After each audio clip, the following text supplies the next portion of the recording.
Hi friends, శనగపిండి bajji fry ఎలా చేసుకుందామో తెలుసుకుందాము. నేను ముందుగానే శనగపిండి తీసుకొని అందులో వాము, సోడా కొంచెం యాడ్ చేస్తాను. ఇప్పుడు సాల్ట్ యాడ్ చేస్తున్నాను. చూడండి,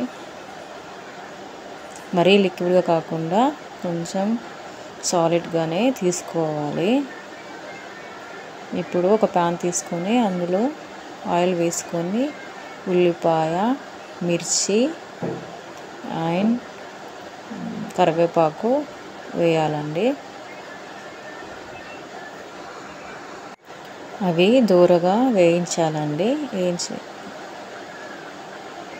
ఇది చాలా టేస్టీగా ఉంటుందండి. మీరు ట్రై చేసి చూడండి, మళ్ళీ మళ్ళీ చేసుకుంటారు.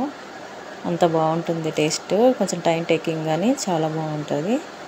చూడండి, ఇలా మంచి వేగిన తర్వాత మనం ఆవాలు, జీలకర్ర అండ్ పసుపు యాడ్ చేసుకోవాలి. చూడండి, అవన్నీ వేసుకున్న తర్వాత కాసేపు మళ్ళీ వేయించాలి.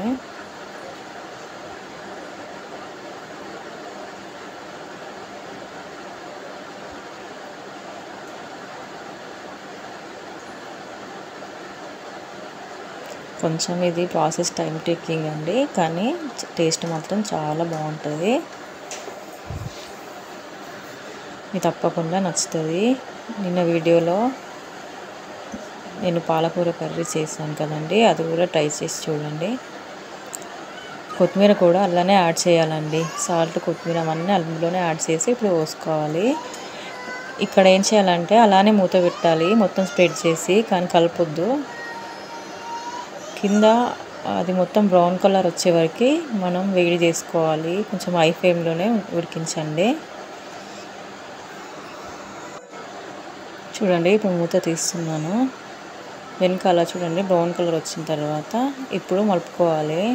కొంచెం నా ప్యాన్ చిన్నగా ఉంది, మీరు కొంచెం వెడల్పు తీసుకుంటే మంచిగా వస్తుంది, అట్టులాగా వస్తుందండి.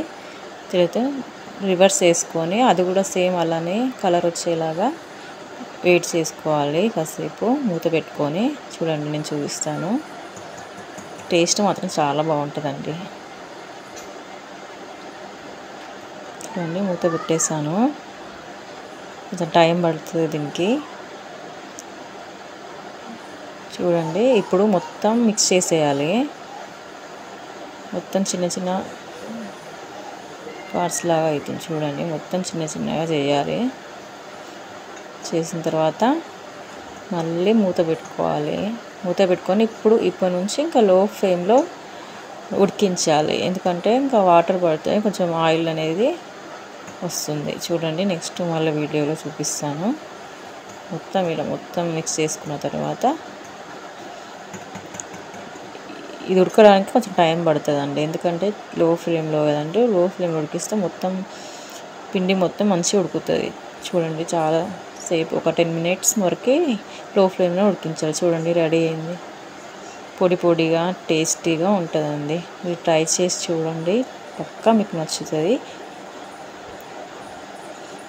లో ఫ్లేమ్లో చాలాసేపు ఉడికించాలండి. సరేనా, 10 minutes అయితే ఉడికించాలి. చూడండి, ఇట్లా పొడి పొడిగా వచ్చేంత వరకు మనం హీట్ చేయాలి. ఎంతో రుచికరమైన మా కర్రీ రెడీ.